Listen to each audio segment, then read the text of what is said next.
क्या आपने कभी ऐसे योगी के बारे में सुना है जो बिना मां के गर्भ से पैदा हुआ था, जिसे लोग आज भी अमर मानते हैं और जिसके बारे में कहा जाता है कि वह आज भी हिमालय की किसी रहस्यमयी गुफा में जीवित है। कहा जाता है कि रात के अंधेरे में आज भी हिमालय की बर्फीली पहाड़ियों से अलख निरंजन की आवाज सुनाई देती है। कुछ साधु दावा करते हैं कि उन्होंने उस अमर योगी को अपनी आंखों से देखा है, एक ऐसा योगी जिसकी आंखों में आग जैसी चमक थी, जिसने मृत्यु को भी चुनौती दे दी थी, और उस योगी का नाम था गोरखनाथ। तो आखिर कौन थे गोरखनाथ? क्या सच में उनके पास अलौकिक शक्तियां थीं? क्या वे आज भी जीवित हैं? और क्यों उनका नाम सुनते ही बड़े बड़े तांत्रिक भी डर जाते हैं? जानने के लिए आखिर तक बने रहिए। आप देख रहे हैं द लेजेंड टॉक्स। भारत की धरती पर सदियों से ऐसे रहस्यमयी योगियों की कहानियां सुनाई जाती रही हैं, जिनके बारे में कहा जाता है कि उन्होंने प्रकृति के नियमों को भी चुनौती दे दी थी।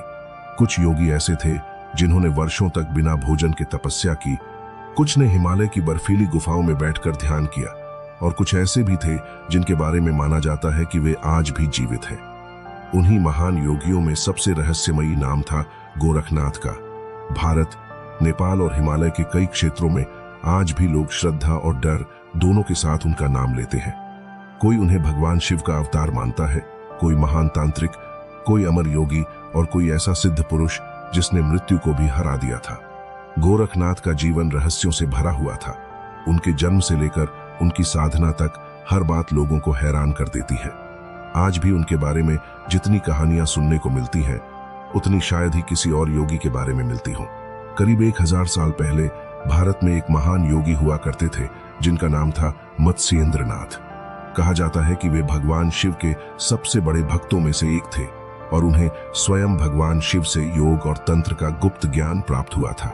मत्स्येंद्रनाथ पूरे भारत में घूमकर लोगों को ज्ञान देते थे और कठिन तपस्या किया करते थे। एक दिन वे एक छोटे से गांव में पहुंचे। वहां उन्होंने एक गरीब महिला को रोते हुए देखा। महिला बहुत दुखी थी क्योंकि उसकी कोई संतान नहीं थी। उसने मत्स्येंद्रनाथ के चरणों में गिरकर कहा कि उसका जीवन अधूरा है और वह मां बनना चाहती है। मत्स्येंद्रनाथ ने अपनी तपस्या की शक्ति से कुछ पवित्र भस्म निकाली और उसे देते हुए कहा कि श्रद्धा से इसे ग्रहण करो, तुम्हें एक दिव्य पुत्र प्राप्त होगा। महिला बहुत खुश हुई, लेकिन गांव की दूसरी औरतों ने उसका मजाक उड़ाना शुरू कर दिया। उन्होंने कहा कि कोई भस्म खाने से कभी बच्चा पैदा नहीं होता। धीरे धीरे महिला डर गई और उसने वह भस्म घर के बाहर पड़े गोबर के ढेर में फेंक दी।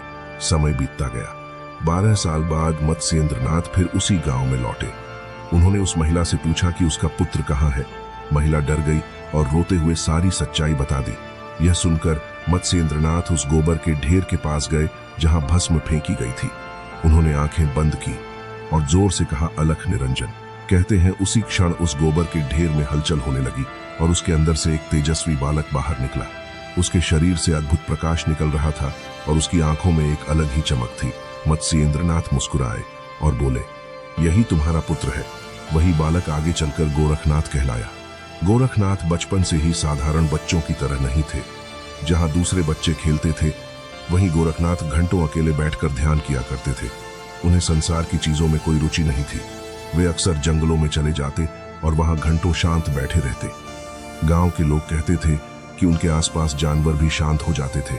सांप उनके सामने फन नहीं उठाते थे और जंगली पशु उनके चरणों में बैठ जाते थे। धीरे धीरे मत्स्येंद्रनाथ ने उन्हें अपने साथ रखना शुरू किया और योग, ध्यान, प्राणायाम तथा तंत्र की शिक्षा देने लगे। गोरखनाथ बहुत तेज थे। वे हर विद्या को बेहद जल्दी सीख लेते थे, लेकिन उनका असली लक्ष्य केवल ज्ञान प्राप्त करना नहीं था। वे उस शक्ति को पाना चाहते थे जिससे इंसान अपने शरीर और मन दोनों पर पूर्ण नियंत्रण प्राप्त कर सके। कहा जाता है कि किशोर अवस्था में ही गोरखनाथ ने ऐसी कठिन तपस्या शुरू कर दी थी जिसे देखकर बड़े बड़े साधु भी हैरान रह जाते थे। वे कई दिनों तक बिना भोजन और पानी के ध्यान में बैठे रहते थे। कभी वे घने जंगलों में साधना करते, कभी बर्फीली पहाड़ियों में। उन्होंने अपने शरीर को पूरी तरह नियंत्रित करना सीख लिया था। लोगों का कहना था कि वे कई दिनों तक सांस रोके रह सकते थे। धीरे धीरे उनकी प्रसिद्धि दूर दूर तक फैलने लगी। लोग उन्हें सिद्ध योगी कहने लगे। उस समय भारत में तंत्र और योग का बहुत प्रभाव था। कई साधु गुप्त शक्तियां प्राप्त करने के लिए कठिन साधनाएं करते थे, लेकिन गोरखनाथ बाकी सभी से अलग थे। वे केवल शक्ति नहीं चाहते थे, वे आत्मज्ञान चाहते थे। गोरखनाथ ने नाथ संप्रदाय को नई पहचान दी। नाथ संप्रदाय भगवान शिव को आदिनाथ मानता था। इस परंपरा में योग और साधना के माध्यम से आत्मा को जागृत करने की शिक्षा दी जाती थी। गोरखनाथ ने लोगों को सिखाया कि इंसान के भीतर अपार शक्ति छिपी हुई है और योग के माध्यम से उसे जगाया जा सकता है। उन्होंने हठयोग को लोकप्रिय बनाया। आज दुनिया भर में जो योग सिखाया जाता है उसकी जड़ें कहीं ना कहीं गोरखनाथ की परंपरा से जुड़ी मानी जाती हैं। गोरखनाथ अपने शिष्यों को कठोर अनुशासन में रखते थे।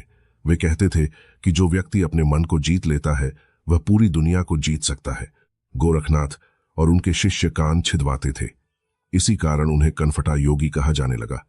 यह केवल एक परंपरा नहीं थी बल्कि साधना का प्रतीक माना जाता था।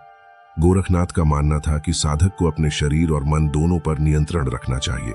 वे अपने शिष्यों को सिखाते थे कि भय, क्रोध, लालच और मोह इंसान के सबसे बड़े दुश्मन हैं। जब तक इंसान इन पर विजय नहीं प्राप्त करेगा तब तक वह सच्चा योगी नहीं बन सकता।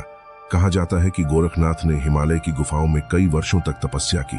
कुछ कथाओं के अनुसार वे इतनी गहरी समाधि में चले जाते थे कि उनके शरीर पर बर्फ जम जाती थी, लेकिन उनका ध्यान नहीं टूटता था।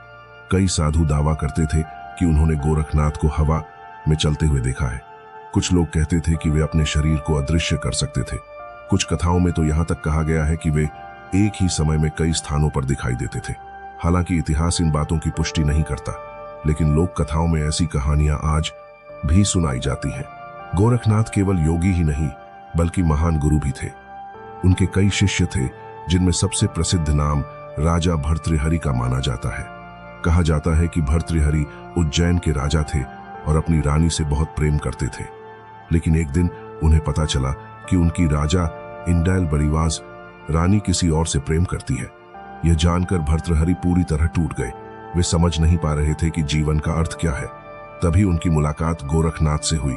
गोरखनाथ ने उनसे कहा कि संसार की हर चीज नश्वर है, मोह ही दुख का कारण है। इन शब्दों ने भर्तृहरि की जिंदगी बदल दी। उन्होंने अपना राजपाट छोड़ दिया और गोरखनाथ के शिष्य बन गए। गोरखनाथ के बारे में कई चमत्कारी कहानियां प्रसिद्ध हैं। एक कथा के अनुसार एक बार एक गांव में भयंकर सूखा पड़ा। लोग पानी के लिए तरस रहे थे। तब गोरखनाथ वहां पहुंचे और ध्यान में बैठ गए। कहते हैं कुछ ही देर बाद आसमान में काले बादल छा गए और तेज बारिश शुरू हो गई। दूसरी कथा के अनुसार उन्होंने एक मृत व्यक्ति को जीवित कर दिया था। हालांकि इन घटनाओं का कोई ऐतिहासिक प्रमाण नहीं मिलता, लेकिन लोगों की आस्था आज भी इन कहानियों को जीवित रखे हुए है। गोरखनाथ ने भारत के कई हिस्सों की यात्रा की। वे नेपाल भी गए, जहां आज भी उन्हें बहुत श्रद्धा से पूजा जाता है। नेपाल के गोरखा क्षेत्र का नाम भी उन्हीं के नाम पर पड़ा माना जाता है। भारत में गोरखपुर शहर भी उनके नाम से जुड़ा हुआ है। वहां स्थित गोरखनाथ मंदिर आज भी लाखों श्रद्धालुओं के लिए आस्था का केंद्र है।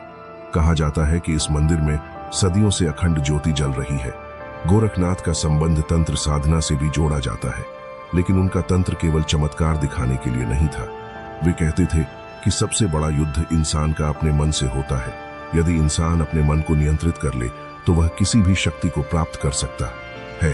गोरखनाथ ने अपने शिष्यों को सिखाया कि सच्ची शक्ति बाहर नहीं बल्कि भीतर छिपी होती है।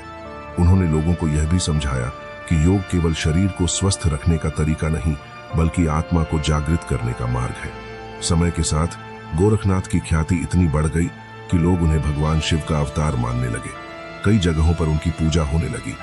लेकिन सबसे बड़ा रहस्य यह था कि उनकी मृत्यु के बारे में कोई स्पष्ट जानकारी नहीं मिलती। कुछ कथाओं में कहा गया है कि उन्होंने हिमालय की किसी गुफा में समाधि ले ली। कुछ लोग मानते हैं कि वे आज भी जीवित हैं और समय समय पर अपने भक्तों को दर्शन देते हैं। हिमालय में रहने वाले कई साधु दावा करते हैं कि उन्होंने गोरखनाथ को देखा है।